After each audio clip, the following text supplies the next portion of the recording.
Merci.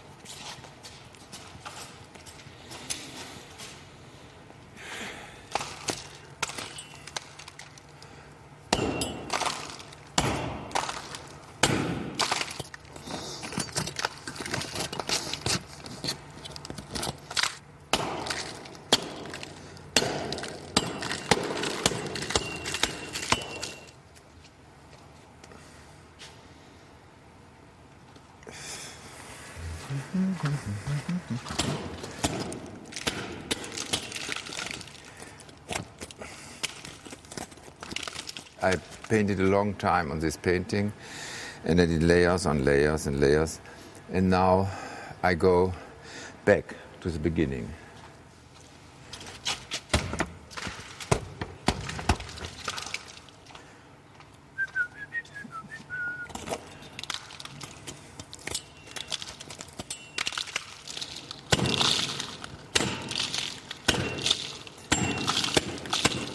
You know, it's like in the cosmos, it's always construction, demolition, reconstruction, all the stars who die and some others are born.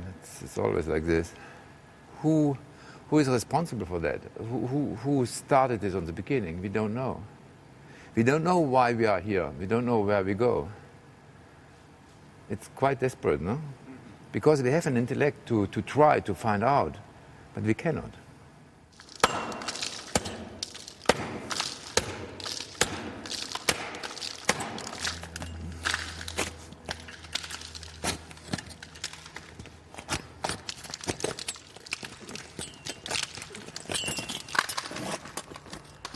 When a star explodes, all the material goes in the cosmos. It's there. It's not. God doesn't forget it, you know. And then one day it will be recomposed. It will be the gravity will recompose another star, and so on. So I keep it all.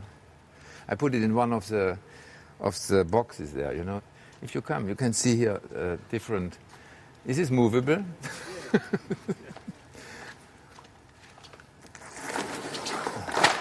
Here are different paintings, you see, from different states.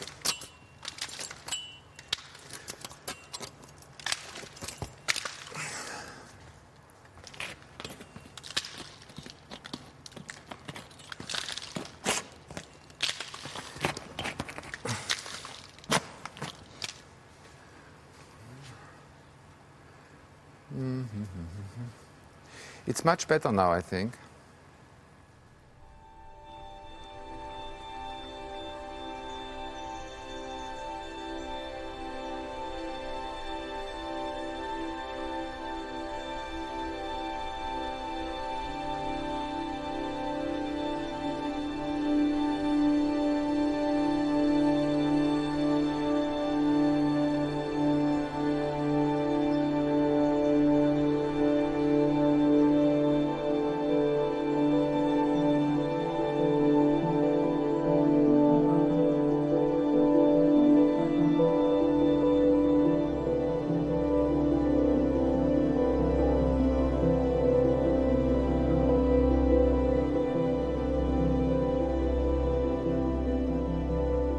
Kiefer is emphatically one of the most significant artists currently working in the world.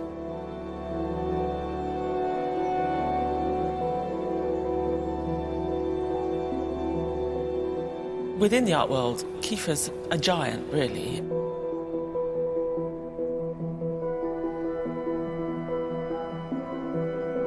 There are some people whose creativity verges on the demonic, and he's one of those.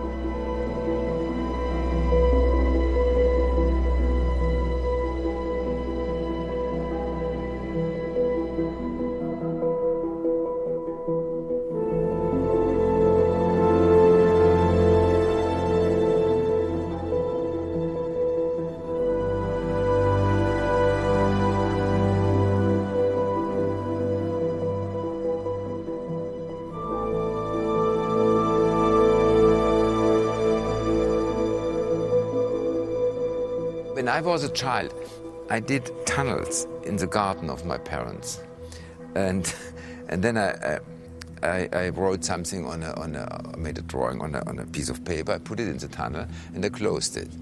I thought, why you do this? It must be a deep need to do things like that.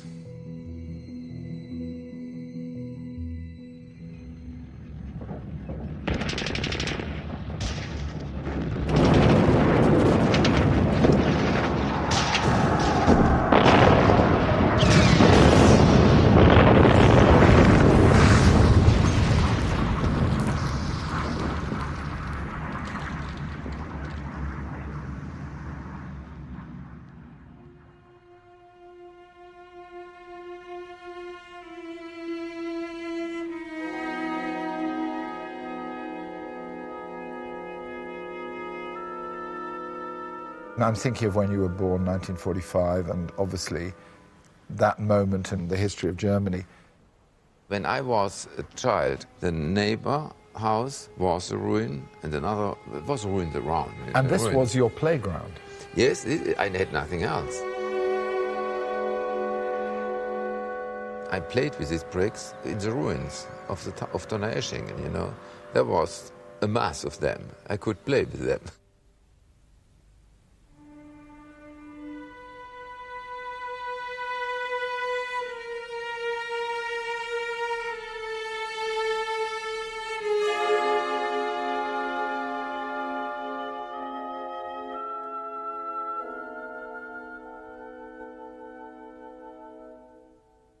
Kiefer's was a generation that had been born at the very end of the war, had grown up in the ruins of the war, had seen, to a certain extent, the recovery of Germany, but also dealing with the guilt, the historical scar of Nazism. A lot of it had been buried, and I think Kiefer was part of a generation that started to question that.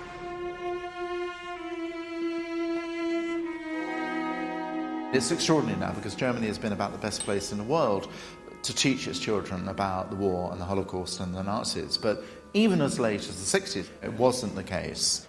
Something profound and horrible has gone wrong. Germany is shrouded in silence and denial, a kind of willed amnesia.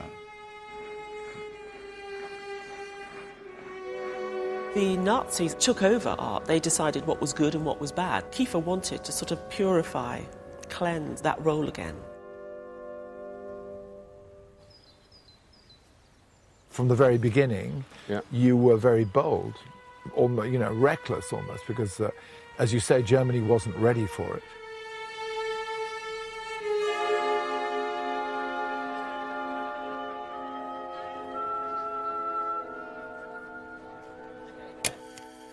But I was not ready too. The starting point was an innocent part. A stupid part, if you want to say.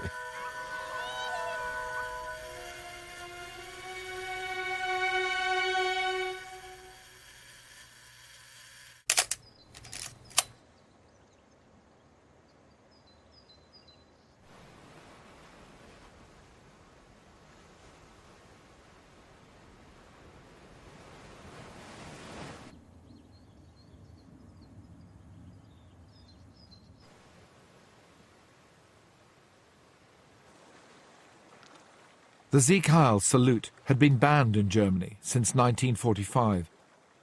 Dressing up in his father's Wehrmacht uniform and performing it for a camera was Kiefer's protest against forgetting. When he took it to his tutors, most of them were horrified, and the only one who understood what this precocious 24-year-old artist was trying to do was one of the tutors called Kuchenmeister, who had actually been in a concentration camp, I believe. And he supported Kiefer in moving forward in this vein.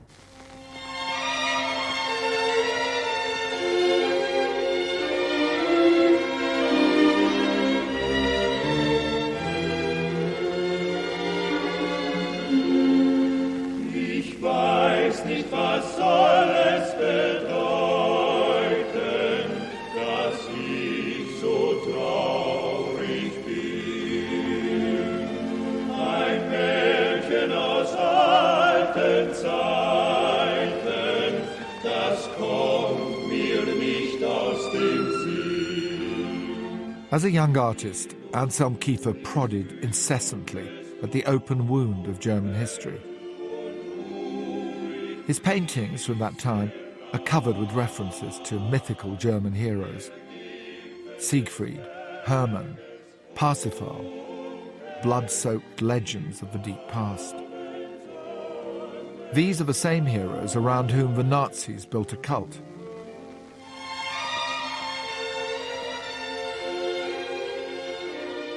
This made critics uneasy and led to outrage when he represented Germany at the Venice Biennale, with some accusing him of fascism.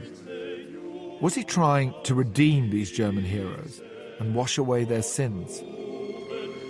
If people say, oh, who has made this? Is this a neo-Nazi? Then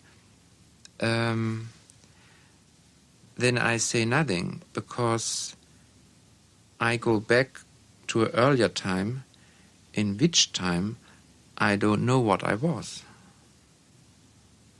You understand? Mm-hmm. It's not clear what I was in 30 or in 39. It's not clear what happens with me in this time. And most of the intellectuals, they don't ask this question, what they would have done or what they feel, really.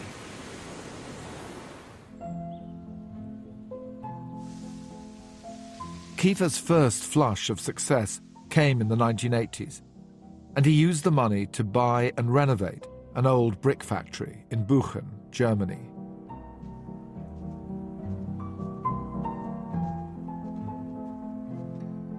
Here he expanded into sculpture and installation. He began to create a world for himself.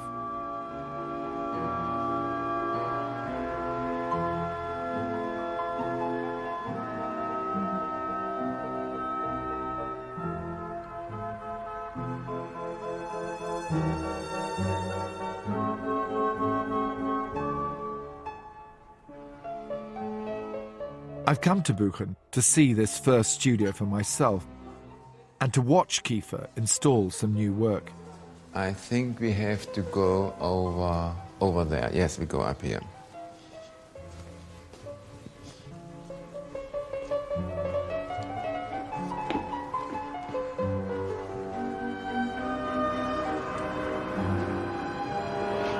Careful to your head.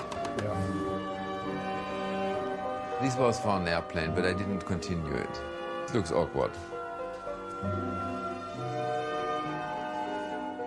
It's a bewildering and slightly disorientating experience, and Kiefer himself is difficult to keep up with, and not just physically. Sometimes I put diamonds in, then it's Valentino's. You know, the dress designer. No. What are you talking about? Valentino from the antiquity. Oh, from the he was in the second century after Christ. I'm looking down here and I'm seeing these boxes. Obviously you've collected these things. Yeah. Where do you find them? In this building was a lot of material of ancient craft things. Yes. Yeah. There was once a school burning. I found a lot of things. I always see things that could fit once in my work. But you don't necessarily know where they're going to fit. No, mostly not. Let's go down here. When I did the straw paintings in the 80s, then I had sometimes an axe, and I took the straw away. Yeah. When it was too much or when I wanted it, just remnants of straw in the painting. Yeah. And then I didn't throw it away, and I brought it here, I thought. That's probably been here for how many years? When did you do the straw that's painting? here since 84. So it's been here for about 30 years now. 30 years, yeah. Well, it doesn't transform. It's survived very, very well. Yes. Do you throw anything away? No, never anything. I think it all can be reused or transformed. It was here in Buchen that Kiefer's work began to develop in new directions. As he plunged deeper into the guilt and horror of German history, It was as though somehow conventional paint was no longer enough.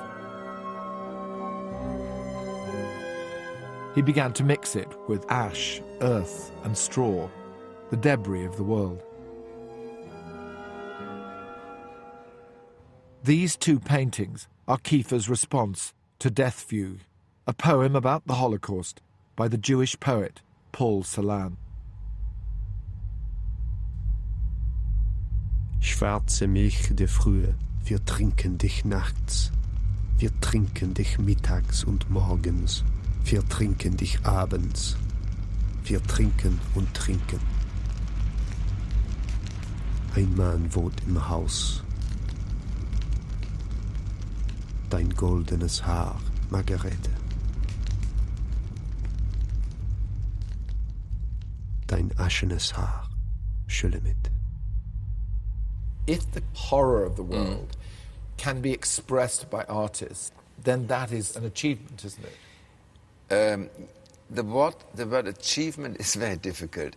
It's as horrible the subject is, art becomes beauty. That's a malediction even. A curse. It's a curse. That all becomes beauty, you know. But it doesn't mean that you have found the sense of the world. You have constructed a sense. You could be seduced to think that art could redeem the world. It cannot. You see, there are the doors, the brick ovens. The brick ovens. This is really, for me, very shocking, this. And I never changed anything. I just put a bulb in because this is already, I cannot do it that better, you know. It's like it is, you know. But of course, without saying it, this is Sure. very troubling when you look at it. It's For this reason, I never did something in here. It's already enough. Dein goldenes Haar, Margarete. Dein aschenes Haar, Schulemit.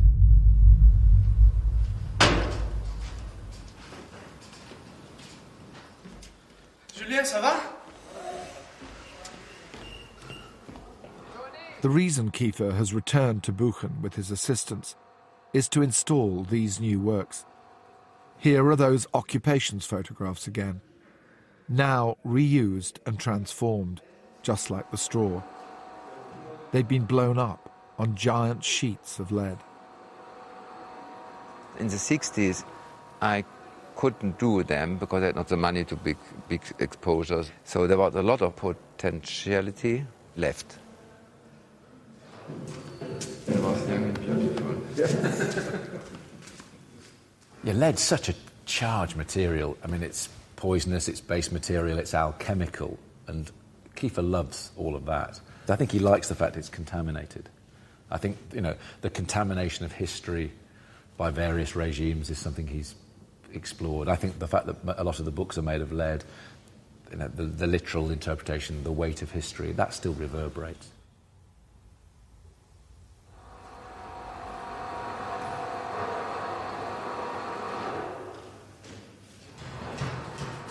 History is a material. It's like clay, you know, you can form it as you want it. You can abuse it, you know, this form. What they all do. Since the 1990s, Kiefer's artistic vision has, like the cosmos, expanded. He began to attach objects to his canvases: plants, lead books, the weapons of war. Each object has a deeper meaning, an allusion to one of Kiefer's wildly diverse interests. There are references to ancient civilizations, to occult 17th century philosophers, or to NASA's attempts to organize the stars. If they could be said to share a common theme, it is man's quest to make sense of the world.